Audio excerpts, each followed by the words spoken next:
Okay, guys, it is the Wrestling Internationalist here on YouTube, WViDesk 2016, and of course Phoenix 92.5 FM. Podcast 276. Although it's not really podcast 276, but that's what we're going to go with because I haven't done the other shows. My guest at this time, Mr. Adam Martin, editor-in-chief of WrestleView.com. Sir, welcome. Thank you for having me. I appreciate it. No worries, man. Long time. And what a week. What a week to be on, so you're most welcome.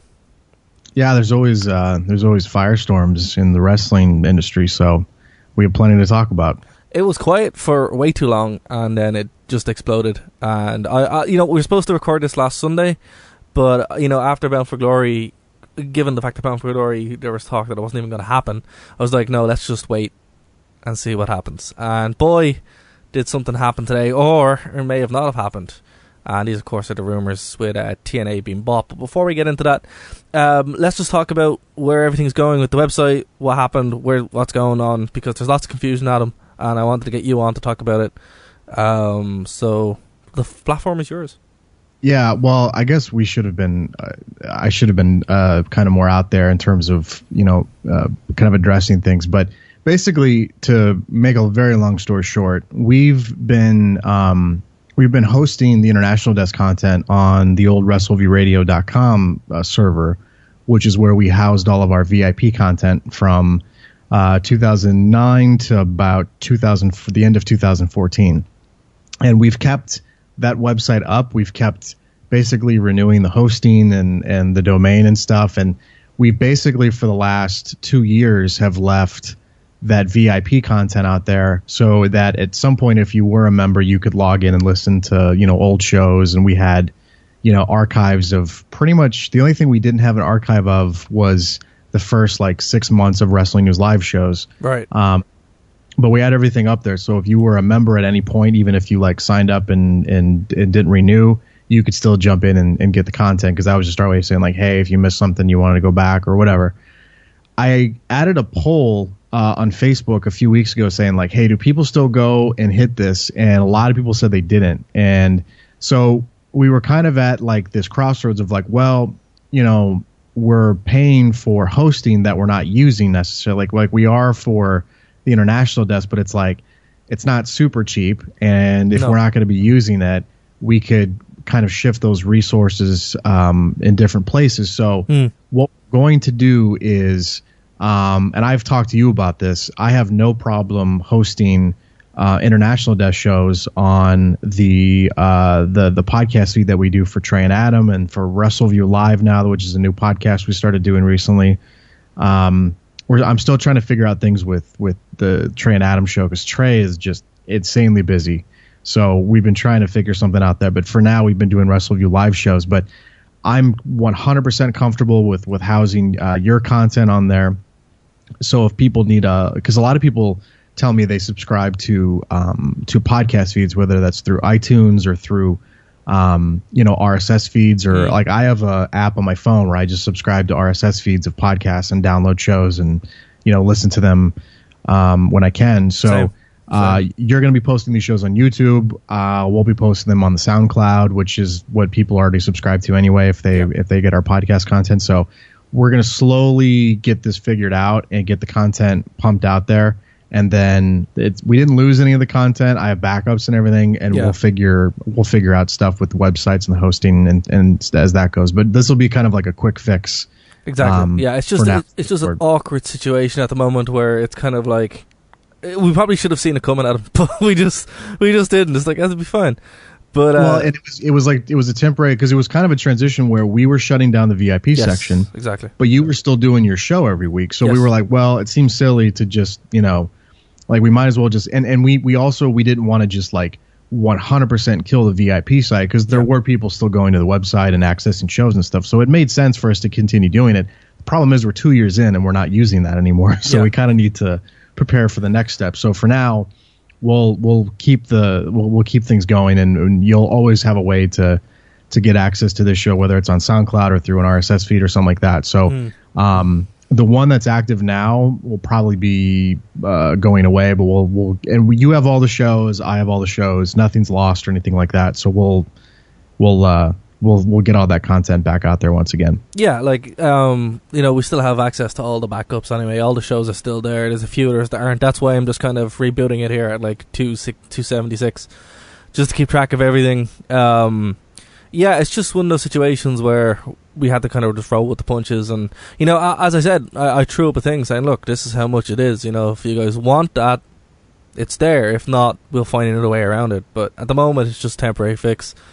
So, yeah, it's fine. SoundCloud's still there. YouTube is great for being able to fund bits of show or host bits of shows like that anyway. So it's grand. Just a lot of people were kind of like, what happened? And I was just like, I don't know. It's kind of it was a very sudden thing. So we're figuring it out. I know you've talked to me about you've and we won't talk about it yet because it's not finalized, but you've presented some opportunities to me, and we're figuring stuff out, and we're going to talk more, and we'll get stuff going. So we'll keep everybody posted there. The thing about it is, for people who don't listen on Archive and who are checking this out on Phoenix FM, we're on 3 times a week on Phoenix FM, so there's a lot of things happening and in the works, but it's just kind of, like everything else, it takes its time. So guys, don't worry, the shows aren't going anywhere. It's still the International Desk, still Rescue Show. So and that's just, and we're happy to be so. That's just one thing that a few people were confused about. They're like, what happened? And it was just nothing. I got a message from a long-time listener, Lado, who was like, is the International Desk gone? I'm like, no, it's just the website just, it lapsed or whatever. So that's why, I set it up here on YouTube to kind of have a nice, well, I was hoping it would have been a much gentler landing, but it wasn't. So, thanks for letting us use the SoundCloud, Adam. I appreciate it. Yeah, and I figure that's an easy way too to get people, because some people, they're already subscribed to that, so we can just, there you go, it'll be part of the feed. So we'll be building a fun conglomerate of different stuff, different content on that feed going forward. Definitely, I think that's good. It's good to have things keep rolling, and we're very quickly approaching the big 300 show anyway, so that's pretty cool. Right. But it sucks all the archives are gone. But what the plan is to do is to have a lot of the interviews that we did anyway, and maybe some segments up on the YouTube. But that's all coming. It's going to take a bit of time. But anyway, that's what's happening with the website. It's not dead, but it kind of is, and we're just kind of going back home to Adam. So we're happy to be there. That's kind of the way it is. So, right, Adam, a lot of things to talk about. The main one, of course, is TNA, and I think getting to that now would be apt. As we are recording this, it's Thursday the 6th, Irish time. And since about 10 o'clock on Wednesday, there was a rumour going around that TNA has not been bought by WWE, but the tape library and its licensing has been bought by WWE, which means that technically WWE does own TNA, but doesn't own TNA. It owns what that used to be, and that Billy Corgan owns the TV deal, the roster and all that kind of stuff. Effectively, this is what Billy wanted to do anyway, where he wanted to kind of strip away, get the TNA stank off the company, and kind of go fresh. That seems to be what's happened now. Before we get into this, Adam, what do you make about that plan that Billy was talking about, really openly about a week ago before this happened, and if there's any validity to these rumors? Well, if you listen carefully to what he said on, he made 2 appearances last week. I guess what we should do is we should rewind before I address some of the stuff that came out today. Yeah, there's so much. Last week was weird because there was all this discussion about kind of like financial unrest with where things stood with the company, and it wasn't like this just like a few weeks before. There had been this New York Post story where he was essentially confirming this, because he had transitioned in August from being, he was investing into the company and he had a producer role, and then that completely changed and he became the new president. Yeah. And Dixie Carter transitioned from that role to become chairman and chief strategy officer. So they kind of made this public announcement about this. And then it came out that he was basically bankrolling a lot of these TV tapings, and he revealed this on a couple media appearances. He went on the Busted Open show on Sirius XM, and then he went on the Dan Le Batard show on ESPN Radio. Yep. And it was really strange because you had the president of the company essentially confirming reports that there was financial issues in the company, and then you had Dixie Carter a couple days before. I think she sent out a tweet on Friday saying, like, I don't comment or address speculation, but you're not going to want to miss Bound for Glory and these TV tapings coming up. So you have the president and the chairman saying two entirely different things publicly, which is really strange, and kind of lended to the idea that there was always kind of this underlying, narrative that a lot of people want Dixie out of there. Yeah, and that seems to be the case backstage as well. A lot of the guys wanted Dixie out a long time ago. Yeah, and it was a play that I know Jeff Jarrett tried to make a few years ago before he went in and committed to Global Force Wrestling, or he was in the process of committing to that, and tried to get Toby Keith involved, and they tried to get Dixie out of there. And at the time, Panda Energy and Bob Carter, Dixie's father, were involved, and they said, "Nah, we're not gonna, we're not gonna oust her from the company." Yeah. So that deal fell apart, and ever since then, there's been this transition of Panda Energy completely having nothing to do financially in terms of an investor in TNA. And then you had these series of investors start to become exposed, like that Aerolux marketing company that the Harris brothers are involved with. And the Fight Network in Canada has an equity stake apparently in this. I guess that Fight TV company also has an equity stake. And then Billy Corgan has one, and Dixie Carter has one. And it's just this, all this information slowly started to come out. And there was, issues in the last year or two of, late payments and production companies not getting paid properly, and just a mess of things. All the while, they were also having issues with the television from, leaving Spike TV to go to Destination America, and then that fell apart, and then signing the Pop TV deal. And so it's been a rough 2 years for this company, and it all kind of came to a head. And the way it was being, discussed and reported was as if, this was it. Like, it was the way it was being discussed by a lot of people was like, if they didn't get the money by Friday, Bound for Glory wasn't happening. And it was weird because I was talking to two people that actively work for TNA still at that time, and both of them were like, well, I have a plane ticket, I have a hotel booked, I haven't been told anything different. And there was all these reports coming out about flights being canceled, and a lot of it stems from one individual in particular who, again, I don't know this individual. I've never talked to him, I've never met him. But a lot of it's coming from his camp, and a lot of it turns out not to be true. So I don't know who he's speaking with, or if someone's giving him incorrect information, but a lot of it's starting in that camp and then spreading like wildfire over Facebook and Twitter, which that's something we've talked about on this show before, of just how different it is now to cover wrestling in the media, where it travels faster now because of social media. So people don't really bother to look at the source like, oh, I just saw this on Twitter, and it happens a lot on our Trey and Adam Facebook page. People just like post anything like, oh, I just saw this. And I'm like, okay. And I don't care. Like, I don't get mad or anything, but I'm like, at this point, I would hope the internet wrestling fans would know kind of something that was valid or with a source, but they don't really seem to care all that much. It's something juicy to talk about, Dara. If there's some juice in it, it's like, ooh, and everybody gets excited. And I get it. It's something to talk about. It gets people, going. Well, that's the way it works now. You have all clickbait articles and clickbait headlines and all this kind of stuff, and it's less the information and more what sounds better. And again, there is that I hate to say it, but there is that anti-TNA narrative where people are like, aha, it's finally happening, and streamers and confetti, where it's like, hold on a minute, we don't know what's happening yet. There's just rumors, and I get that. And there's a section, there's Twitter accounts dedicated to wanting to see TNA implode, and I get that. And then I also just move on with your life if you don't really care that much. But at the same time, you can't feel bad for TNA because TNA's done this to themselves too. So I also don't get the people that are constantly feeling sorry for them as well, because they should take a lot of blame as well for a lot of their weird business decisions and stuff like that. I'm amazed they are able to stay around for 50. They've now been around longer than both ECW and WCW. which is crazy if That's you think insane. about it. It's absolutely insane.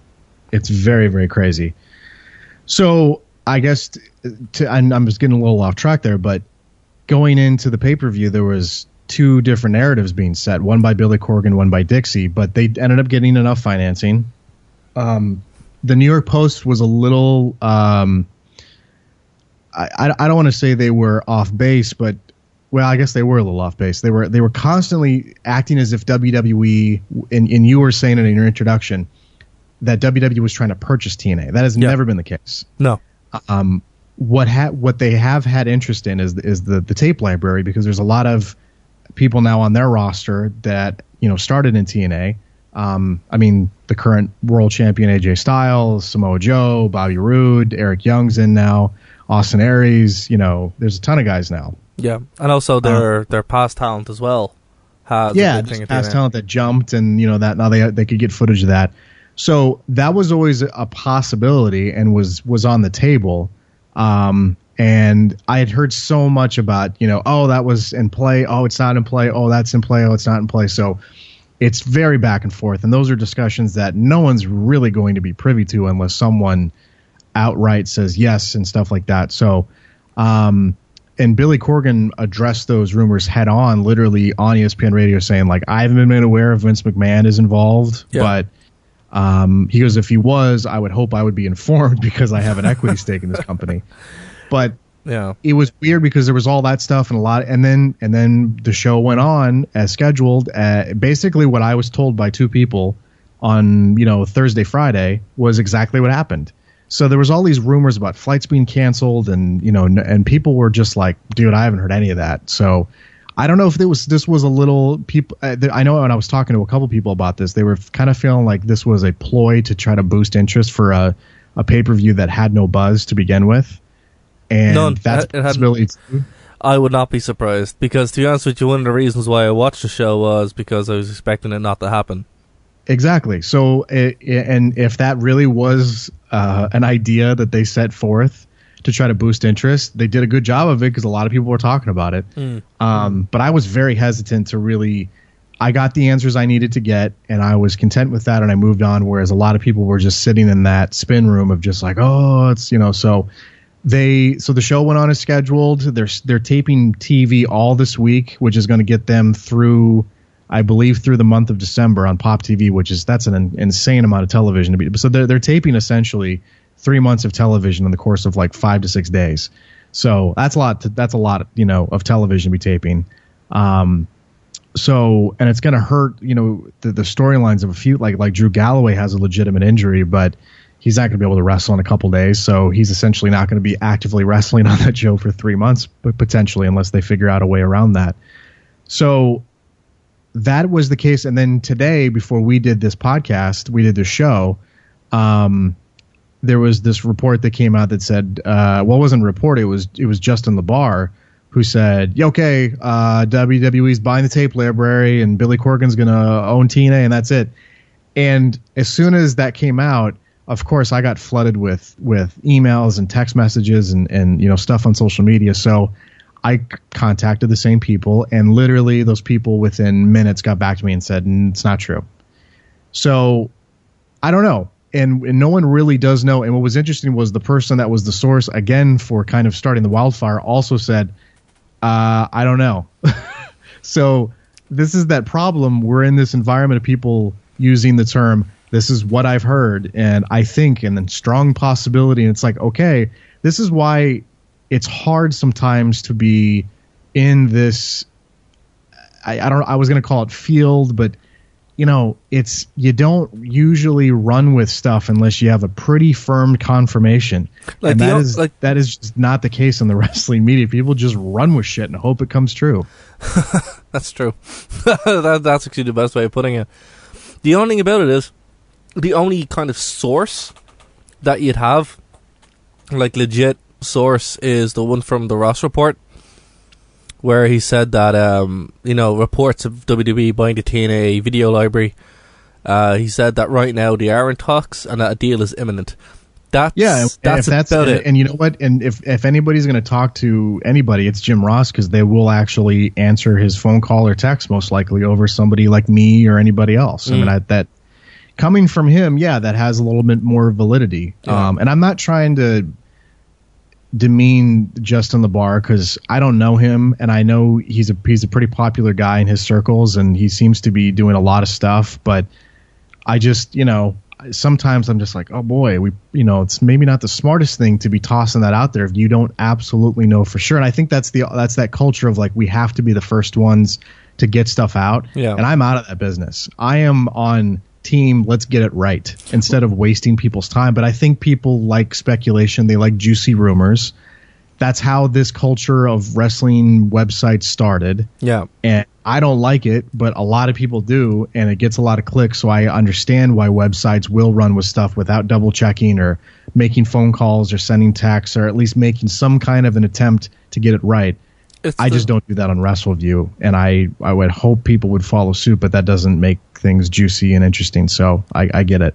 No, sure, it's the 24-hour news cycle. That is the world we live in. That's the difference between reliable news sources and news sources that get stuff right sometimes, and that's just the wrestling media. Sadly, it's more tabloid than broadsheet, and that's just kind of the way it is. But here's the thing, right? Dixie came out and said that breaking news. There is no breaking news except that Bound for Glory was incredible on the Fallout. It will happen tomorrow. She tweeted that today about the rumors. But the thing about it is, you can't trust Dixie now.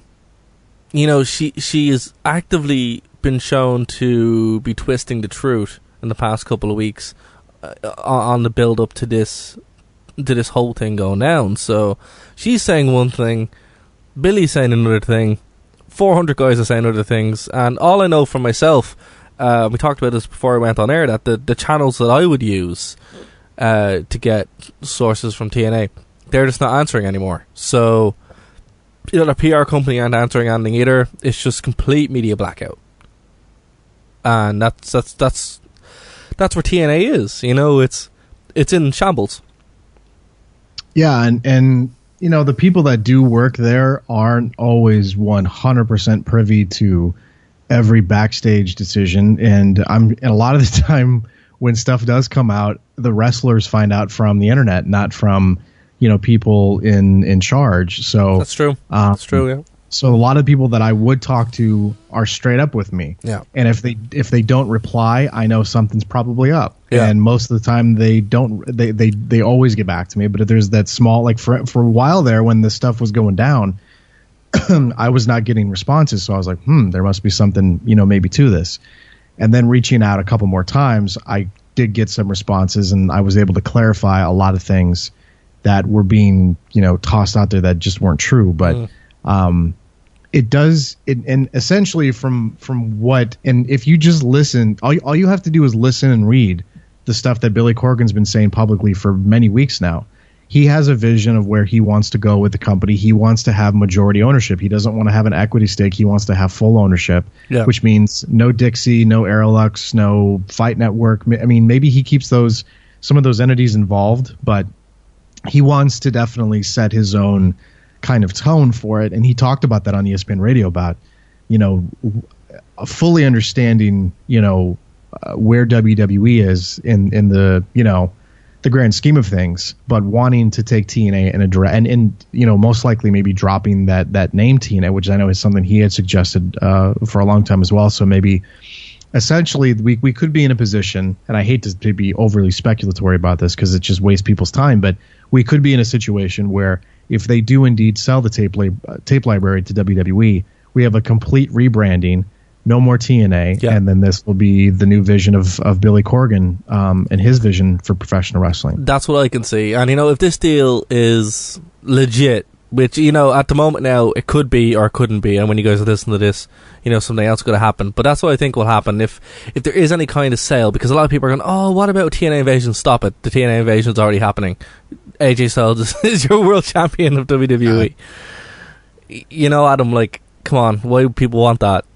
Their biggest star ever is their world champion. Which is crazy. I still can't believe we're sitting here in 2016 and AJ is holding quite. I mean, he is. He's holding the most important title in wrestling. Yeah. I mean, it's nothing I thought I would ever see. And if just the idea that he got there to begin with, I thought was a victory in itself. And to see how quickly he rose up that ladder was pretty amazing to see. And I'm still, pretty in awe of it. But exactly. Yeah, I think those days are over. And it's a new era. It's a different vibe. All 3 shows the WWE are producing right now have 3 entirely different vibes to them. Yeah.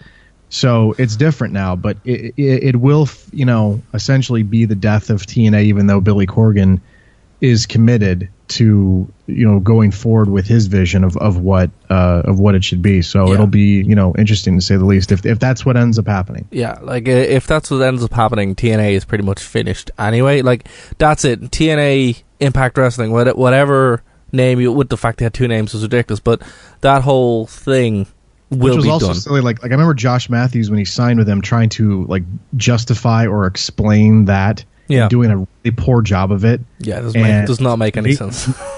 They all like, it was just like, what are you talking about? Like, they were like, well, TNA essentially entertainment is the production aspect. And I was like, okay, but people are still referring to your product as TNA, and they would still refer to themselves as Impact Wrestling, even though it was just strange. It was, they made an effort to rebrand, but they didn't fully follow through. Yeah. Joey Styles didn't have to say it, but I'm glad he said it. Everyone has known for a long time what TNA's website is terrible. Their social media leaves a lot to be desired. And it's essentially a company that went from touring with live events to becoming a television production company that would produce 1 to 2 major pay-per-views a year. And I'm using the word major in quotations. And being contractually obligated to produce a series of one-night-only specials because that's in their contract and they're obligated to do them. Yeah. So it's in the last year, they've essentially just become a production company that has struggled financially because they're not touring. The only real source of revenue for them is international television deals and these pay-per-views that nobody's buying these pay-per-views. No. So, it's been a struggle for them. Yeah. And I think all that's going to, like, the deals and television, all that kind of stuff, that will all probably go to Billy. All the infrastructure will probably stay, but I think as far from a WWE standpoint, if they were to buy this TV deal, to buy this tape library, it would be all the pay-per-views, all their shows, probably the trademark for Impact Wrestling, TNA, all that kind of stuff. So either way, what people want, the rise and fall of TNA DVD set, that will probably come out next year. So it's a genuine possibility, and I would love to see how Billy would approach it, because he seems like a very smart guy and he has a pretty good grasp on business, and he's been in that music world, which is just vicious as well. It's just as vicious as wrestling is. So I would be interested to see his approach to it from a business perspective and who he would surround, because there's no one single person that can just completely change something. I mean, you really have to build a solid team. It's essentially kind of like running for president. You have to build a really good team around yourself that covers a lot of, aspects if you're going to have any kind of success or, even mediocre success. So, even his, I'd be interested to hear his approach on pay-per-view. If that's just you saw the WWE, the biggest wrestling company in the world, essentially abandon that because they saw where it was going for them. Yeah. So it's not a viable, it's not a viable outreach for professional wrestling these days. It works well for mixed martial arts and for, certain boxing events, but for the most part, it's not a medium that is going to be successful for wrestling when you have weekly television to produce. Exactly. So it's hard to compete with real sports in that aspect when those guys aren't having, Conor McGregor's not fighting 12, 14 times a year. You can't compete with that. So I would be interested to hear, Billy's approach to business and where he would want to go with it, because you have to change something. And the WWE quickly shifted, knowing kind of this is going to run up pretty soon. We got to make a change. Well, that's it, and even when, 2 years ago when I met with Dixie, she was still confused about what the company was. Like where they were going and what they were doing. And this when he brought in Drew Galloway, and it was kind of like she was still asking us what what we want the TNA to be, and I was like, it should not be that way. It should be your product. And well, it's weird because like they've been essentially under an identity crisis since 2012. And that was even, and I'm being even generous saying 2012. I mean, there was a weird, I mean, I've been watching TNA since the very beginning, and I saw some really dark periods for them. I mean, 2002 to about, mid 2004 was a pretty dark period for them. When they got that Fox Sports deal, which they had to pay for, and they were on in the afternoons at like 3 o'clock on a Friday, depending on what region you were in. That was pretty big for them. That was their first kind of like, okay, this is our first kind of national exposure, but they had to pay for it. And after a year, it kind of, you were balancing a paid spot on Fox Sports Net in different regions at different times, all the while still trying to push that weekly $9.99 pay-per-view concept. And then in 04, they said, we're going to ditch the weekly shows. We're going to go monthly. And then there was another dark period where they lost the Fox Sports Net deal, where they didn't actually have a television deal for about 3 or 4 months, and they were still taping television, but they were literally uploading shows to their website, and you had to like download like torrents or remember Real Player? Remember that old format? Yeah, you had to download Real Player to watch episodes of Impact. Like, it was dark. Like, this was even before YouTube was a thing. Yeah. And they did that for like 3, and all the while they were still producing monthly pay-per-views. So they were taping television, they were putting stuff on the internet, but they didn't have TV. So if you weren't watching the TV shows on their website, you had no idea what was going on, and stuff was just kind of happening. And probably the biggest, I would say the biggest thing for them, probably in the history of that company, was the Spike TV contract they got, which was they were essentially transitioning in right as the WWE was going back to the USA Network, and it was huge for them. It was a Saturday night time slot, but it was gigantic for them. I mean, that was the biggest audience that they would have ever reached up to that point, and it had a good run, and people were buying the monthly pay-per-views, and it was an interesting show. It was a 1-hour show, and then it changed to Thursdays, and then they got a second hour, and then that's when Kurt Angle and Christian Cage and Booker T and Sting was brought back into the I mean, there was a lot of interest there. There was a lot of people watching these shows. And then in about like 08, 09, it got really weird. There was people bailing. There was just no structure creatively. There was constant shakeups. There was people getting fired. There was the exit of Jeff Jarrett. It was just really strange. And then the Hulk Hogan stuff happened with Eric Bischoff, and I thought, well, let's see how this goes. And they made a run for it, doing the Monday night thing, and that bombed, and they brought in a ton of dudes, RVD and Ric Flair and all of Hogan's friends, and man, they tried, but you just saw the decline, and it's been a real genuine identity crisis ever since 2012. And like you had said earlier, you said you were surprised they're still around, and I am too. But we could be seeing potentially the end of this identity crisis, and whatever it's essentially could be the end of Dixie Carter's involvement in professional wrestling, which lasted, I think, a lot longer than people thought it was going to. To be fair, like 15 years, that's something that, when that book is written and when that chapter is closed, that's incredible. She stuck around longer than Paul Heyman. She stuck around longer than Eric Bischoff.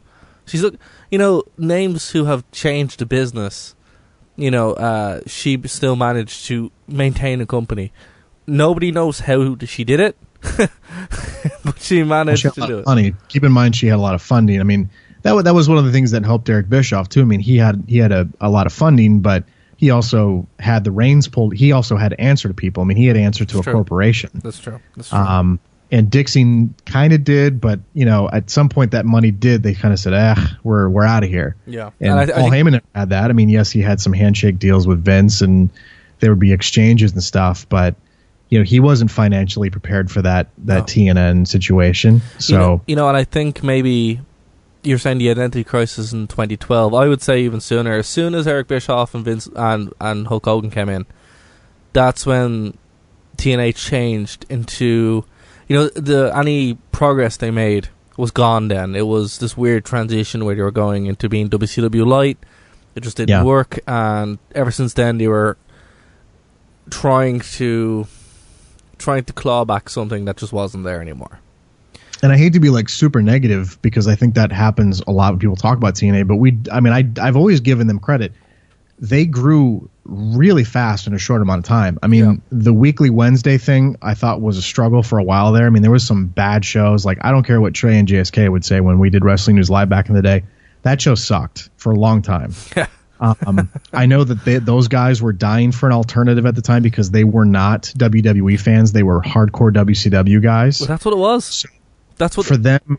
And they got their fix with that. Essentially, as that went out of business, that started up, and you had a lot of similar kind of characteristics in TNA that you had in WCW. So that was a void filler for them. I thought it sucked a lot of the time. I didn't really think TNA was that good until about 2004 was when they really started to kind of create an identity and build shows around stars and create new stars, but also finding a fine line of using old talent, veteran talent with new talent.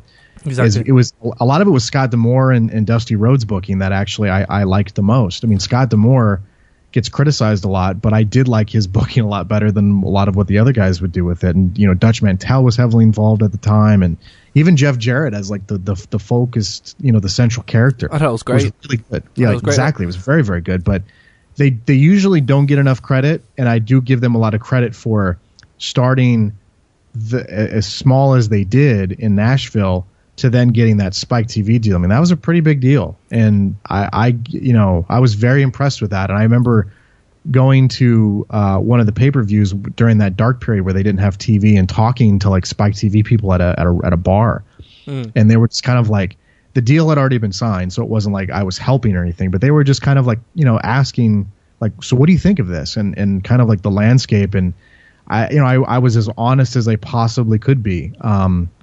And Dixie Carter was sitting at the table when I was having these conversations, and I was saying stuff she liked, and I was definitely saying stuff she didn't like because I saw her face when I was being honest. I said, well, this isn't going to be, you're not popping a 2.5 with this show. And they all kind of like looked at each other and they're like, well, and I'm like, no, it's not happening. You're giving them, a Saturday night time slot. And this was just, I mean, I know TiVo had been in existence for a while, but this was when more people were with digital cable were getting DVR capability. So there was that kind of element. And it's strange. Like, we're sitting here in 2016 and I'm talking about like DVRs like they were a new thing, but they were back then. And it was like a new form. I mean, yes, there was TiVo, but more people had access to it than any time before. So you had people DVRing the shows and some people watching live and some people watching on delay, but they definitely cracked in at a good time, because for a while there, Ring of Honor was like kind of considered like the standard bearers underneath the WWE, in terms of in North America at least. And TNA was really able to kind of just slide on up there with that Spike deal, and they started doing house shows, and then it really just took off. And then they started doing shows outside of Orlando, and it was really taking off. And then it just, I mean, when someone breaks down the timeline, I mean, it's pretty amazing to see where they started, where they grew to, and then where it just, kind of just sputtered out. Sure, that's the thing, as you said, not only in America, but also in Europe and Ireland in particular, and the UK, TNA has always had a big base here because people got sick with WWE. People got fed up with WWE after the invasion angle. There was no WCW.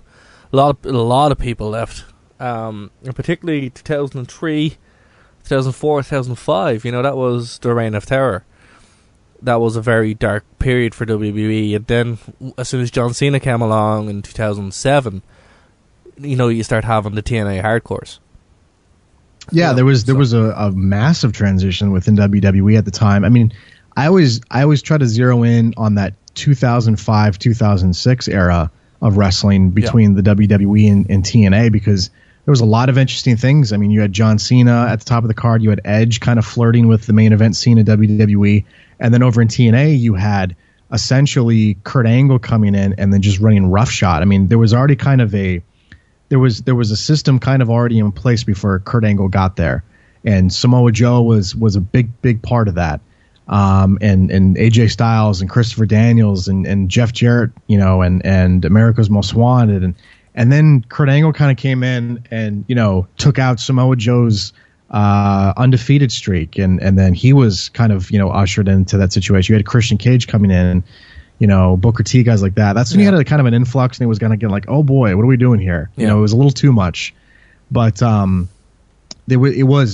could kind of, I don't know if people were drawing the line, but it was a fun time for wrestling. It was extremely, there was way too much pay-per-view. I mean, between the WWE producing upwards of, at one year, I think they produced, the year of 2005, it would be, I should almost Google this so I don't, completely make this up, but I want to say in like 2005, they had upwards of like 17 shows, at least. I'm looking right now at the year 2005.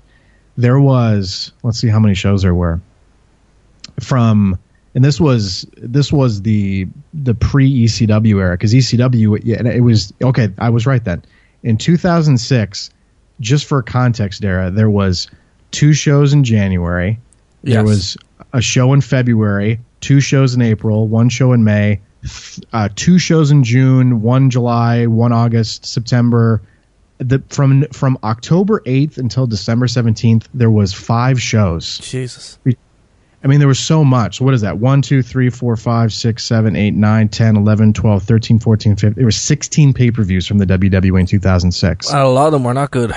A lot of them were a struggle. And then you add in the 12 that TNA were doing. I mean, it was really hitting the market hard. Now I'm by no means am I saying that the same audience is buying, Cyber Sunday from the WWE were also ordering, a TNA pay-per-view. Yes. But it was just a lot. It was just a lot of wrestling. And you still had Ring of Honor doing its thing, selling DVDs. But that was an interesting time. And that was kind of like, that's just not the case anymore. I mean, people now, as we're sitting here talking about this and looking back, no one's buying pay-per-view. And if they are buying pay-per-view, they're buying a UFC show or they're buying a boxing show.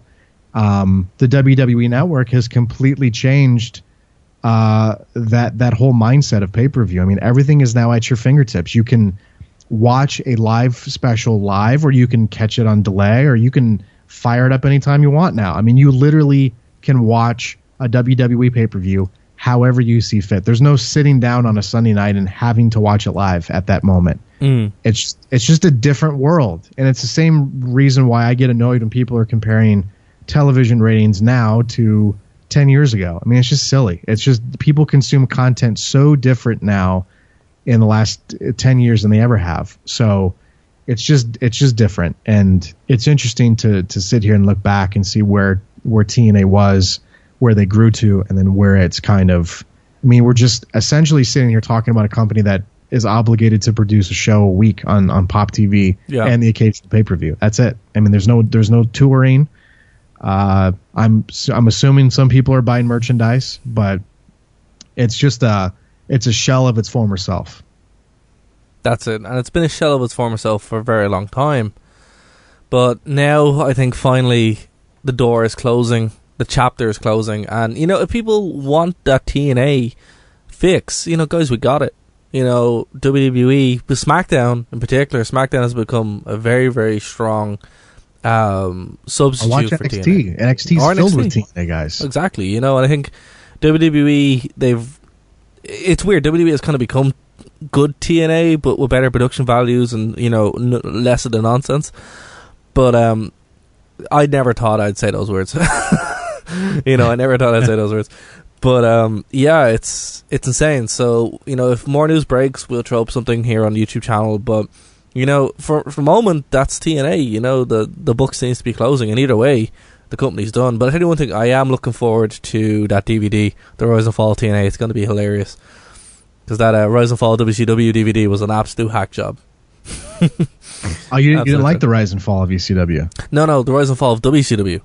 Of WC, yeah, the WCW one wasn't as good. I think the problem with doing that DVD was they had done so many other documentaries about the territories that it was a lot of rehashing, and they kept recycling the same Eric Bischoff interview. Interviews. Yeah.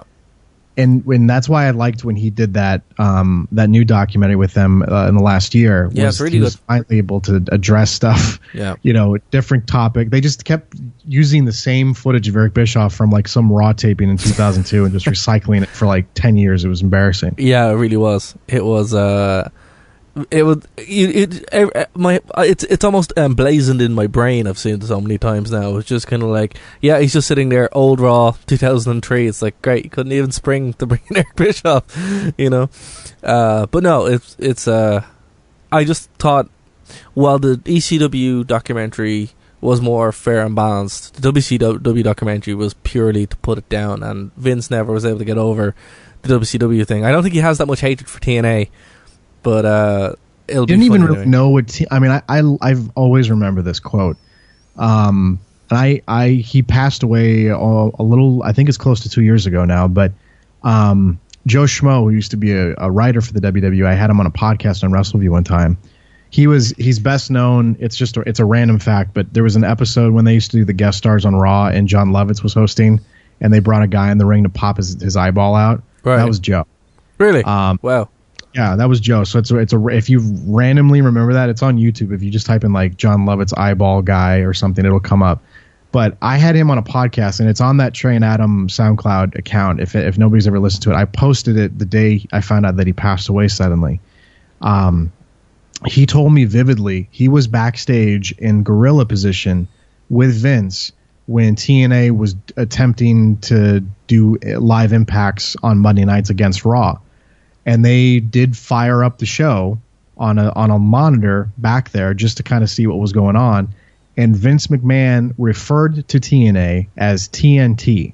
And this idea, like, there's this like cute little idea on the internet that like Vince knew what TNA was and paid attention and was like upset at or competitive. And when I heard Joe describe that situation, he's like, Vince doesn't even know what it is. Like, he doesn't pay attention to stuff like that. Like, he's just so, and there's been so many people that have talked about what it's like to work with Vince and how he's in his own kind of bubble. And Freddie Prinze Jr. has done some great interviews with Sam Roberts talking about this, about working with Vince and how Vince is just like in his own little world. But I always remembered that when Joe said that on the podcast, like, just had no idea what it was. So crazy.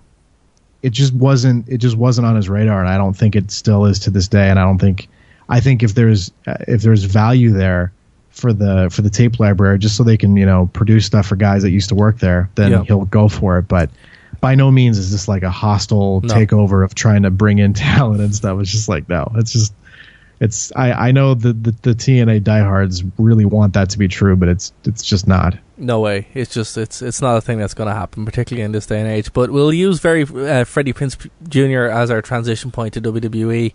I have to say, I'm really liking his work with Star Wars Rebels, the show. He plays. Is he working on that show? He's like the voice actor for one of the main characters. Okay, that's cool. I didn't know what he was doing. He goes on Twitch a lot too and plays games, which is random of him to do. I didn't know he was a gamer, but neither did I. But no, he's good. He's really good in that show. If anyone hasn't seen it, Star Wars Rebels. He's a really interesting guy to listen to talk about. I highly suggest Sam Roberts from SiriusXM has had him on his show a couple times, and there's YouTube clips on Sam's. It's like youtube.com/notsam, I think is the URL. Right.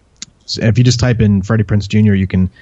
He talked about what it was like. It was awkward times with John Cena and working with Vince McMahon, and he was a wrestling fan before he got that gig.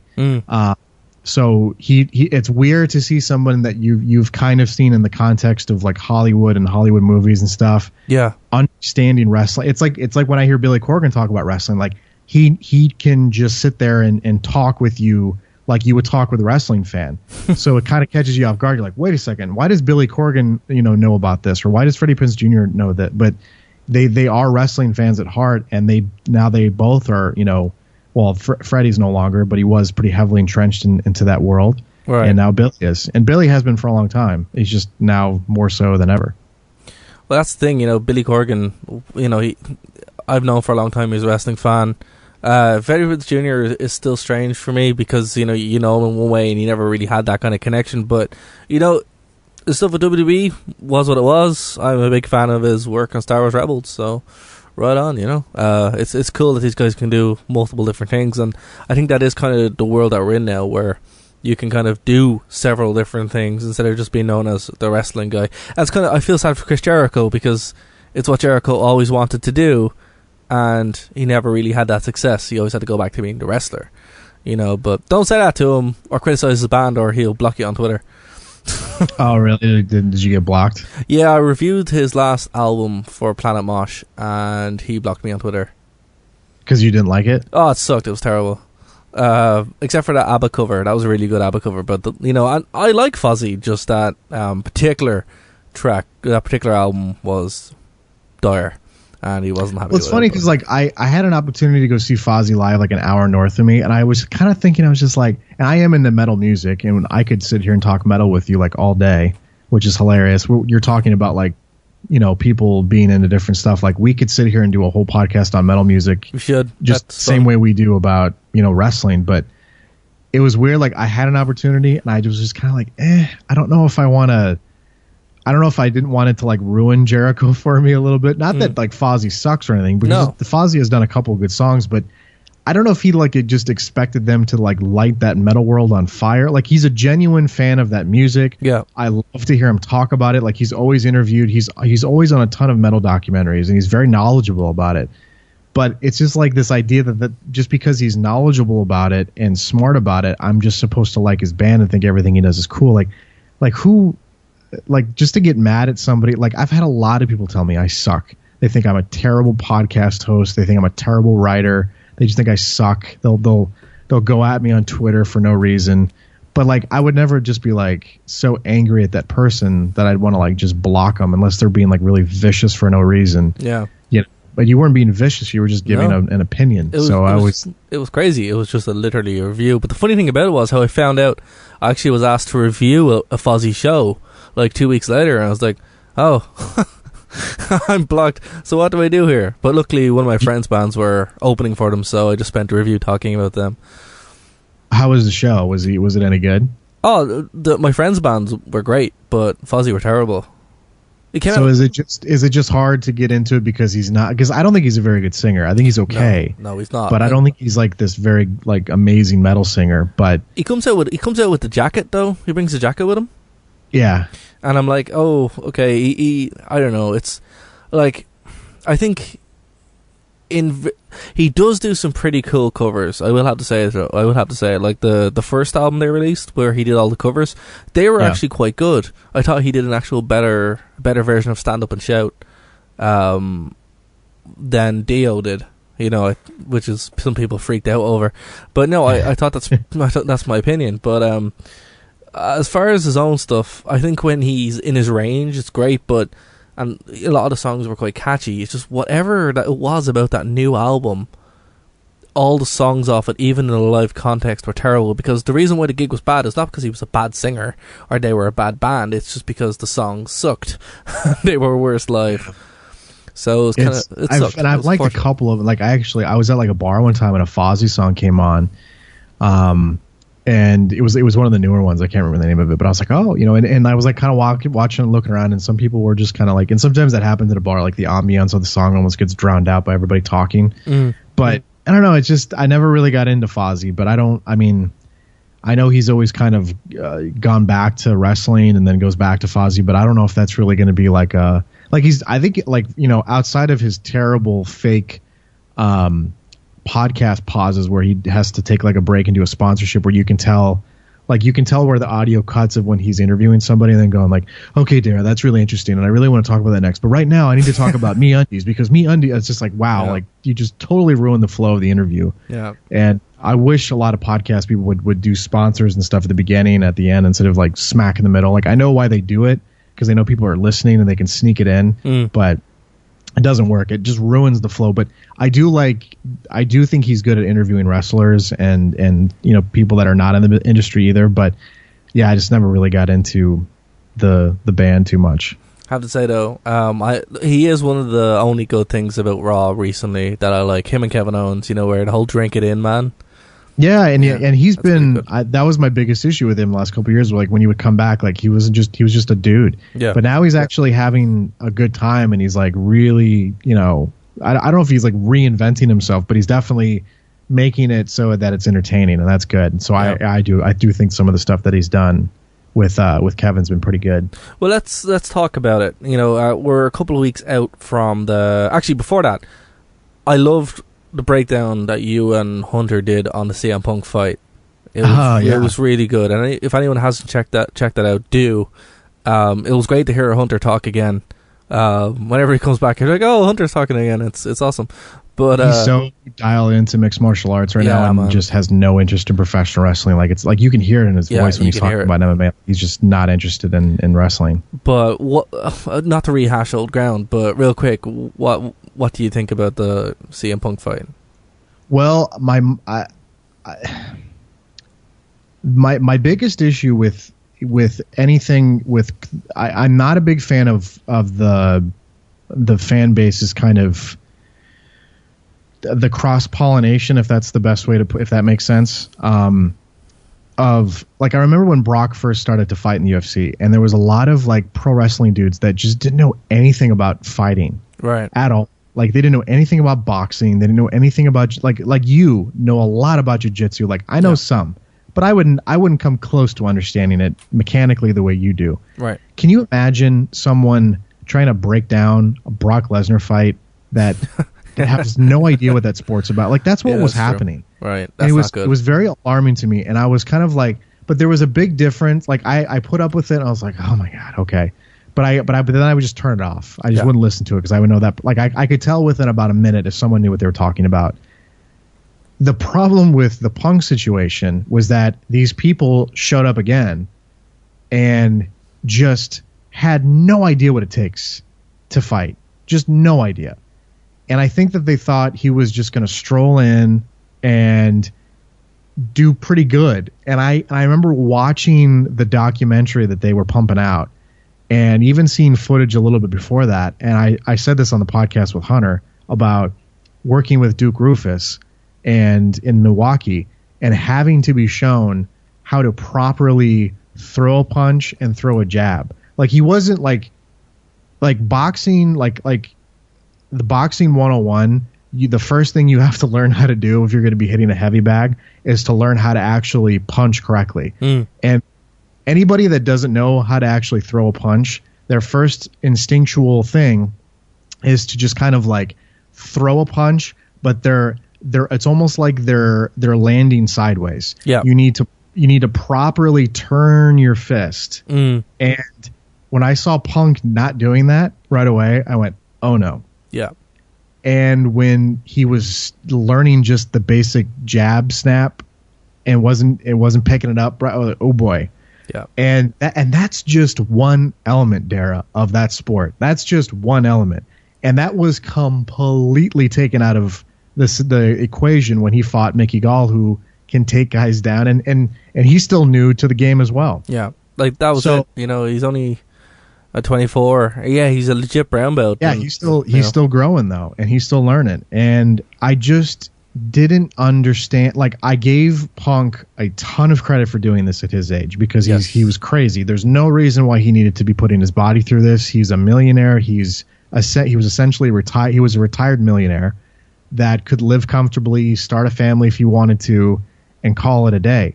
But he really wanted to do it, and Dana White gave him an opportunity. It made a lot of people upset. A lot of people would have preferred that. And initially, I guess one thing that also was kind of taken out of context, he wanted to take amateur fights. Yeah. He wanted to start obviously training with Duke Rufus, but he wanted to take amateur fights.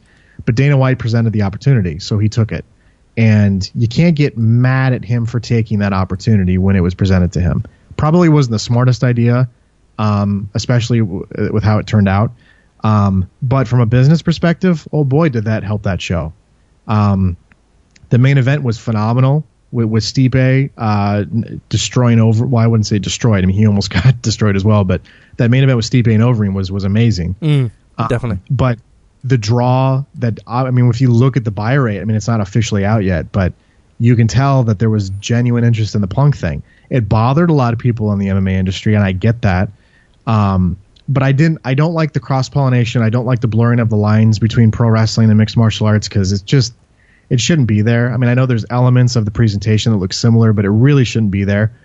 And you had that, the month prior with Brock coming back at UFC 200, or 2 months before, rather. But there's been talk of maybe Punk's going to get another opportunity again in the UFC, solely because of the buy rate he helped to pop for that show. Yeah. I don't think it's a good idea. No. I don't think he should fight again, personally, because apparently the way it was explained to me, you can't go have like an amateur fight after you've debuted at pro. Like, you just can't do that. You have to fight professionally from now on, which is really silly, because Punk is not going to get it's not going to get any easier for Punk, No, it's really not. So he almost needs to fight a dude who's had like one fight at the most, again, if he's going to decide to do this. Yeah. I know a lot of people say, well, throw him on like the Ultimate Fighter. But even those guys have experience coming into that scenario as well. So that's still kind of a disadvantage for him as well. But I don't know what he's going to do. Honestly, he said he was taking a break, and he talked to Dana, and Dana didn't seem too big on wanting to have him fight again in the UFC, but Dana White, says one thing today and then he'll say something different the next day. So you can't take too much stock into that. But it was an interesting experiment, is how I'll put it, but it went exactly the way I thought it was going to go. Yeah.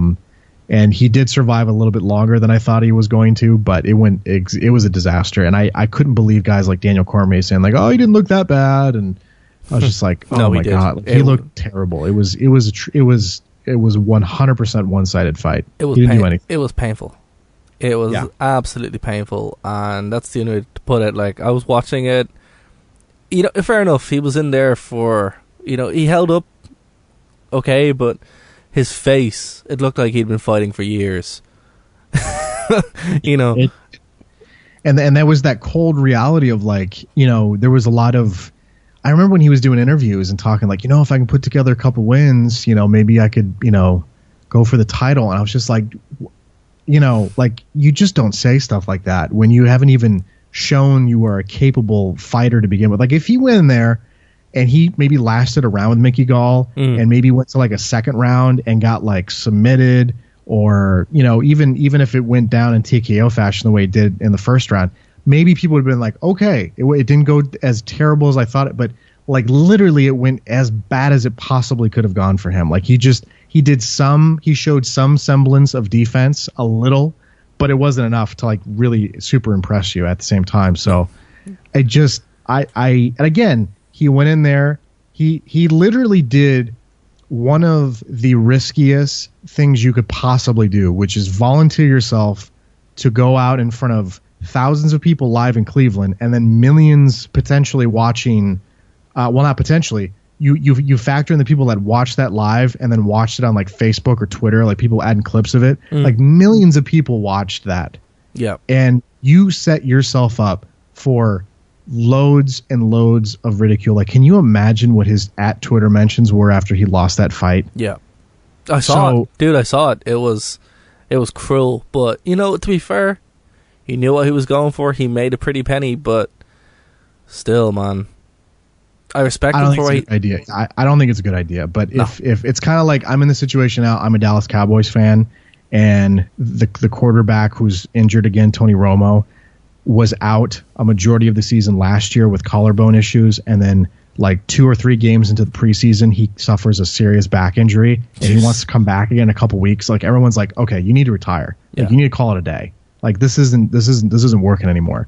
Like, that's kind of a conversation Punk's going to have with his coaches, with Duke Rufus and those guys at Rufus Sport. Like, are we going to really try to do this one more time and have a real genuine, like, okay, if this doesn't, because I mean, even Duke Rufus was putting his reputation on the line, you know, by training this guy.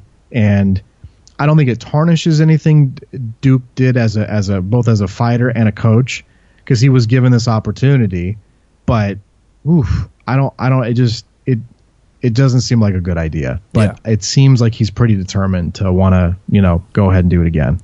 I don't know. Well, look, we'll see when we see, and hopefully if it does happen again, he won't get too badly hurt, because You know, I've never seen somebody take a beating like that in my life. That was severe. And here's the thing as well, like, I didn't realize that Punk never fought anything ever. No karate championship tournaments, no taekwondo, no jiu-jitsu, nothing. Like, not even, you know, in a gym somewhere. It was just kind of like, oh, there you go, which is insane.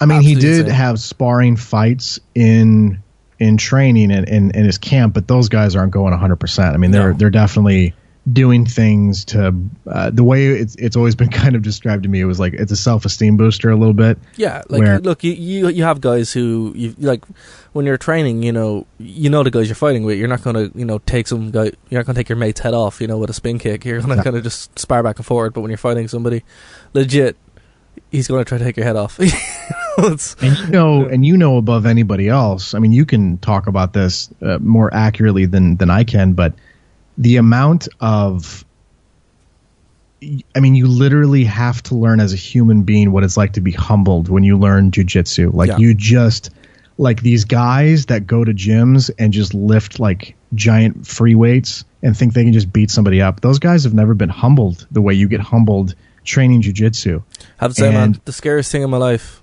a couple of times, but like one of them was when I went from training taekwondo for like 4 years to going to jiu-jitsu for the first time and just been on my back like I have no idea what's going on.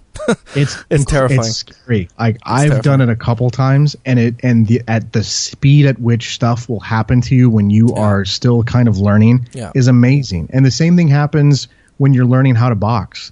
I mean, you think you know how to punch, you know how to fight. You don't know anything until someone properly shows you how to not only execute offense, but also how to defend yourself at the same time, and how to look for stuff and certain cues and miscues and headbutt. I mean, it's just, that's why they've always called boxing the sweet science. I mean, it's very, I mean, just think about all the elements you've had to learn with jiu-jitsu, and then toss in amateur wrestling to that, and then toss in boxing to that, and then toss in guys who also know advanced forms of striking with karate and Muay Thai, and it's just like, you just can't pull that one off in like a year and a half. Like, it's just, that's a gradual learning process. And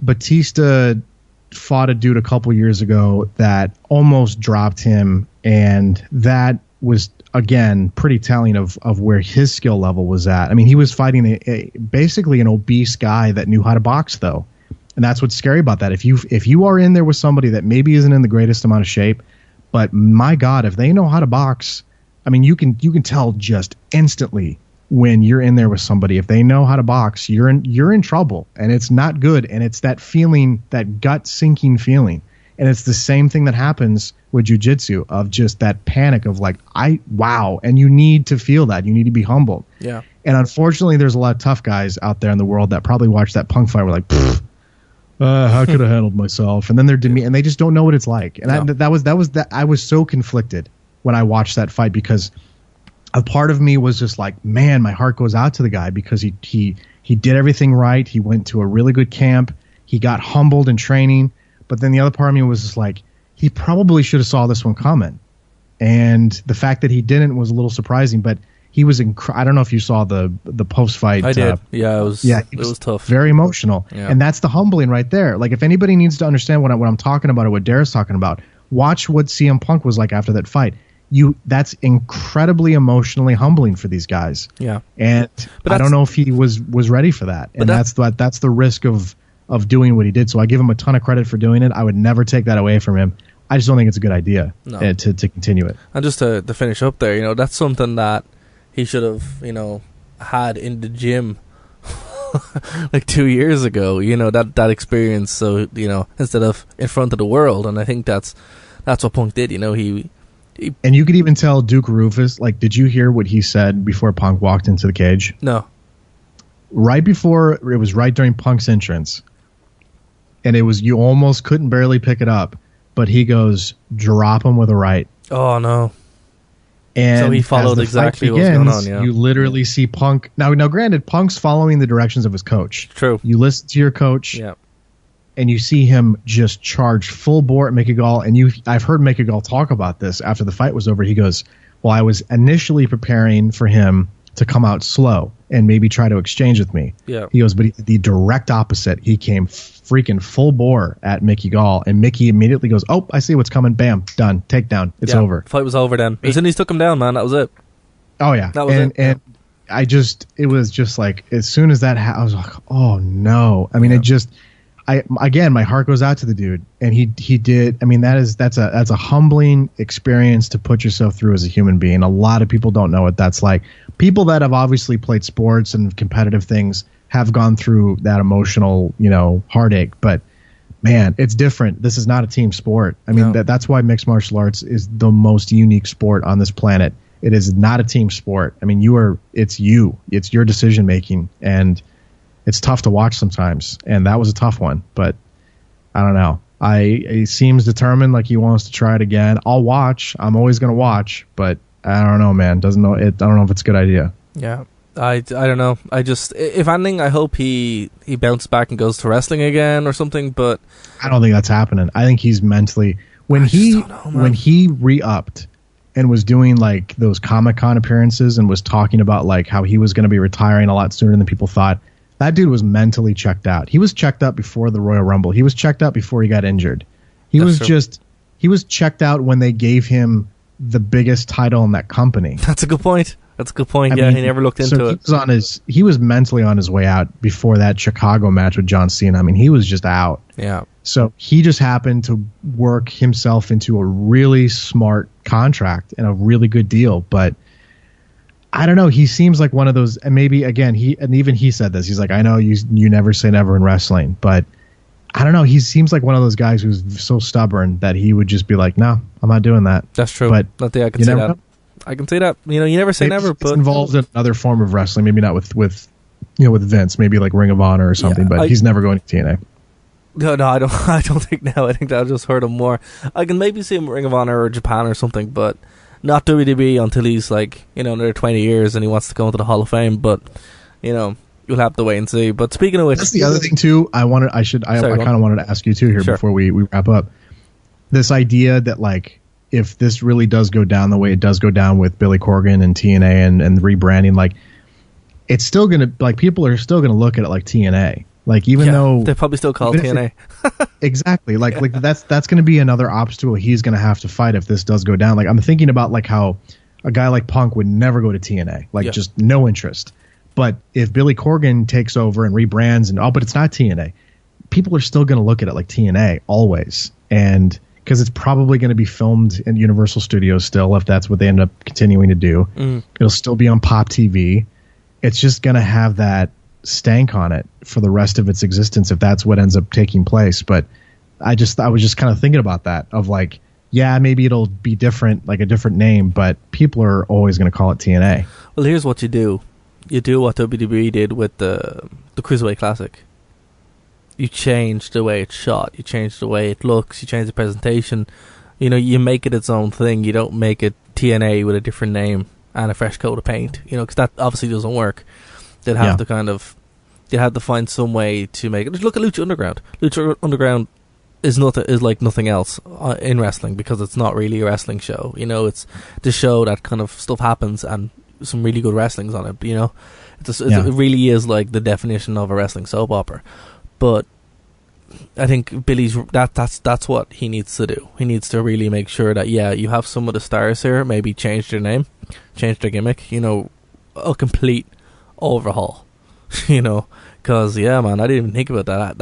That is something that could very well be happening. A lot of work, man. It's a lot of work. It's a lot of work. I would just take the money and go back and play some shows. But that's not what Billy wants to do. So fair enough. But real quick before we say goodbye, Adam, you wanted to talk about SmackDown.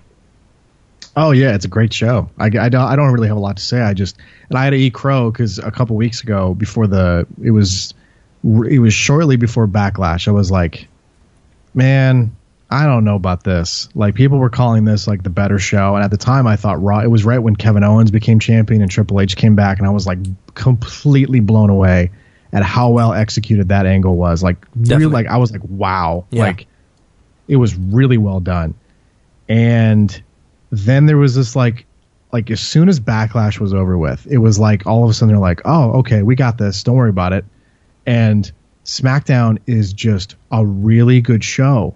And everybody has a role. You understand what everybody's role is. I wrote in my review this week, following the KISS method, the keep it simple, stupid method. And that's kind of what they're doing. Like, they're not really. It works.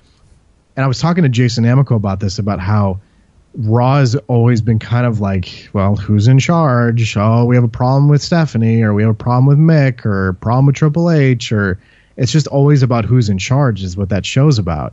And SmackDown's like the polar opposite of that. It's just like everyone has an issue and they want that issue resolved. Like AJ wants to be the face.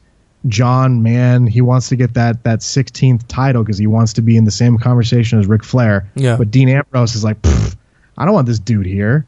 Like, why is he here? He's a part-timer now. He's off doing movies. I'm the one here working all the shows, and I want my title rematch. And then you got the girls all finally getting, characters like Alexa Bliss has been really impressive, and Carmella is actually watchable now as a heel, and Nikki Bella has been really good since she's come back, and Becky Lynch is, cutting strange Becky Balboa promos, and and she's doing her thing, and there's a tag team division, and The Miz is probably the most interesting he's been since he had his WWE Championship run right now. And it's just like, what is going? Like, I'm literally like watching the show and covering it for us. Like, what? Like, how is this happening? But like, it's really, really good show. It's a really good show. It is, and it's compared to Raw, which is one of the most painful shows you can watch right now. It's just a different world, and it's awesome to actually to get a show like that, because at least. While Raw is bad, we still have SmackDown. So I'm looking forward to the pay-per-view. Raw was actually going pretty well there after the brand split. Like, I thought for once they were able to kind of pace that 3 hours. Yeah. That's just completely gone again. Like, it just as soon as Clash of Champions was done, it just went right back to how it was. Just fell off a cliff, which is like, that's incredible. And people were like, oh, SmackDown got screwed in the draft. No, they didn't. SmackDown really didn't. They're in good shape. Yeah, and the thing is, like, we also have to kind of keep in mind, like, we're only about like 3 months into this thing, and I knew Backlash was going to be kind of a hump to get over, and it was, because it wasn't that great of a show. No. I was surprised by the AJ title win, but it wasn't that great of a show. But ever since then, they really started to get on a good track, and I'm like, okay, your move, Raw, and it's not really happening. But we're gonna, essentially, the way it's planned out, we're gonna get a refresh every July if they follow how it started. Okay, well, that's good. I don't know if that's going to be the case, because that just happened to line up when SmackDown moved from Thursday to Tuesday, so that's just kind of how they did it this year. But we essentially are going to be approaching this as they're going to refresh the brands once a year. So, or maybe not, I don't know, but that's how they did it in the past. So we're gonna hopefully avoid, situations where we're getting, things getting a little too stale, and that could still happen. I don't know for a fact that could still happen, but I don't know. It's going to be interesting to see how this brand thing does, because I was pretty big on it. I was like, well, they got to do something to shake up. But now Raw is just back in the same situation it was in before, which is kind of disappointing to see. Well, that's it. You said it, man. But I think after this pay-per-view, if SmackDown is still the stronger show, Raw is really going to have to take a look at itself and change it, because the ratings, I know, we don't want to talk about ratings too much, but the ratings aren't great for Raw, and obviously because you have the presidential debate and Monday Night Football and all that kind of stuff. But when SmackDown really starts hitting Raw hard, it's like, well, you guys really need to do something, because I can't watch Raw live. It's diabolical. But anyway, Adam, I want to thank you so much for coming on the show, sir. It's been an absolute pleasure. It's been far too long since you've been on the show. I know, and I got to get you on a podcast. I got to get you on a WrestleView Live. That would be fun if we can get one of those to work. That would be fun. And then, we'll make it happen. And we're going to be. I guess we just have to ask everybody to be patient, but we're going to figure out all the podcast stuff with the international desk, so don't worry. Yeah, we're not going anywhere for the time being. You can find us on SoundCloud, you can find us on YouTube, and the best thing to do is just like our Facebook page as well, because that's where all the news breaks as well. So, Adam, again, thank you so much. I'm looking forward to the next stage of